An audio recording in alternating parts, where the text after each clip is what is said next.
What is up, guys? Welcome to another quick tutorial. Today we're going to take a look at microphones and how to EQ and compress them. This will be really useful if you have maybe an annoying frequency that your microphone is picking up, or maybe you want to get that kind of a radio announcer effect that is really just over compressing, but a lot of people seem to like it, and we'll go over how to get all that started. So without further ado, we'll hop into it. I just read some nonsense online. Get top of the line performance for your most demanding tasks with a 4th generation Intel. So this is just going to be our quick little test sentence, basically. I hope it doesn't get too repetitive and too annoying, but I'm just going to go over how to set up an EQ, some things that you should be looking for, where frequencies kind of hang out, and all that. So keep in mind, everybody's headphones sound a little bit different, so when I'm trying to show you a specific frequency, it might not be as prominent in your set of headphones or your speakers or whatever. So this is going to be a general guide to what frequencies make what sounds and a general rule of thumb when setting a compressor. Really just practice on this kind of stuff will make you a lot better at it. And once you kind of get a setting set for your microphone, you can just save a preset in Vegas and be good to go. So anyway, let's get into it. So I'll start with an EQ usually after I do a commentary. And I know basically where this microphone has its faults, but I'll show you as we go along here. So with a 4th generation Intel Core i7 processor. For a difference you can see and feel in HD and 3D, multitasking and multimedia, the 4th generation.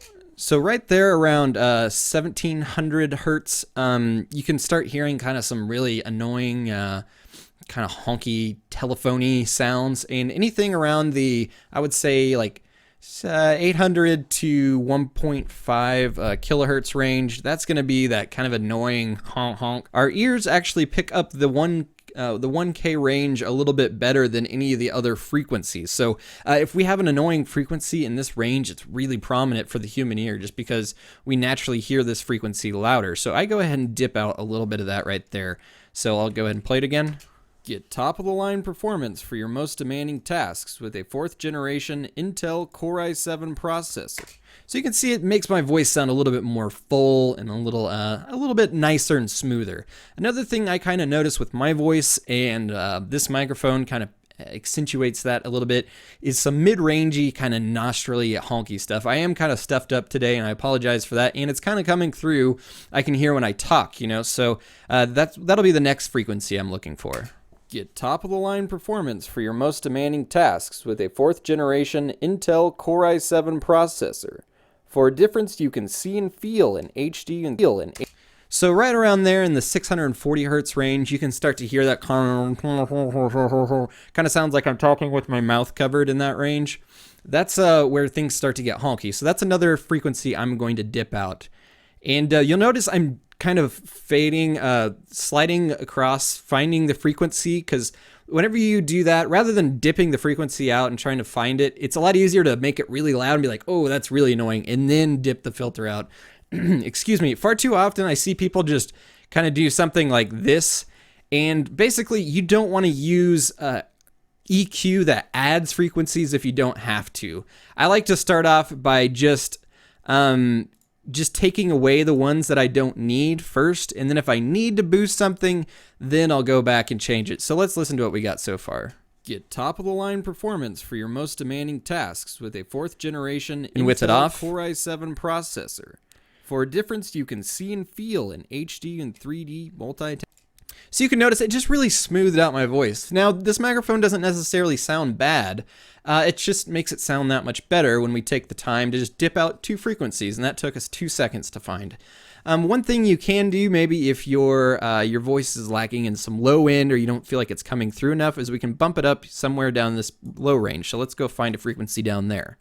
Get top-of-the-line performance for your most demanding tasks with a 4th generation Intel Core i7 processor. So if I really wanted to maybe go for that radio announcer voice that has that low end on it, I might bump something up right there, but for commentaries, there's really no need. I mean, it's, I would say, more distracting than anything, but hey, if you want to go for that kind of effect, go for it. But I'm more of a less is more kind of guy when it comes to equalizers and EQing stuff out of your voice. So just look around like I was showing, you know, go take your filter and sweep around, find an annoying frequency, and then just dip it out. And that's all you got to do. Obviously, it's going to be different for your microphone and your voice, so don't take what I have here as what's going to work for you, but that's just how I would find that. So next we'll move on to the track compressor. This is it looks a lot more complicated than it actually is. And a lot of people don't know what compressors actually do, it seems like. A lot of people just kind of cramp down on their voice, so they'll go find a preset that's just like this 10-to-1 compression thing that just stomps the crap out of their voice. And excuse me, like I mentioned, I'm kind of sick, but what we're going to do is I'm going to set up some basic parameters, and you guys can follow along more or less from where I'm going. So the amount, this is also known as a ratio in some other programs, and like real audio editing software, this would be known as a ratio. And I'm going to start with 4. Now, that's just my general rule of thumb. It's up to you to find what really works for you. I'm going to turn down my attack to around 8 or so. Again, this is just where I start. And then I'll go ahead and hit play on the track and see what we get. Get top of the line performance for your nothing yet, because we haven't turned down our threshold. And basically what the compressor is going to do is take the loud parts and squash them down, so our voice is kind of one volume, more or less. And a lot of people think that the compressor is only for that kind of radio announcer effect, when in all reality, that radio announcer effect is just when we're really, really compressing the crap out of our voice. So let's start taking down the threshold, and that will start nipping off the loud parts, and you'll see this red bar start moving, and you can probably start hearing what I'm talking about. Get top-of-the-line performance for your most demanding tasks with a 4th-generation Intel Core i7 processor. For different core... So you can see, you can already hear that kind of, that big boomy thing starting to come through. Now, I don't like to over-compress because I don't think it sounds that good. I know a lot of people seem to be doing it in live streams and whatnot that I've seen. It's not really my thing, but I mean, if you are really excited and you talk loud and then you get quiet, I mean, you might have to compress your voice a little bit harder. So I'll start top-of-the-line performance for your most demanding tasks with a 4th-generation Intel Core i7 processor.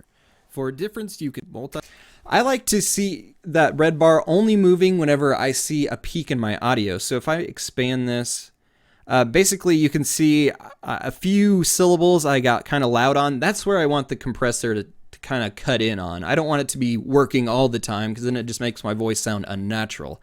So what do we do, since we're turning down our voice essentially? Now we're going to use what's called makeup gain, or on this compressor it's called output gain. So I'm going to turn that up a couple dBs. Basically what you want to do is match your output gain to whatever your reduction is. So wherever that red bar is going down to, you saw it was going down to about -3 maybe. Get top-of-the-line performance for your most demanding tasks with a 4th-generation Intel Core i7 processor. For a difference you can see in... So it's somewhere between 4 and 5 dBs that we're reducing. So then I can turn my output gain to make that back up.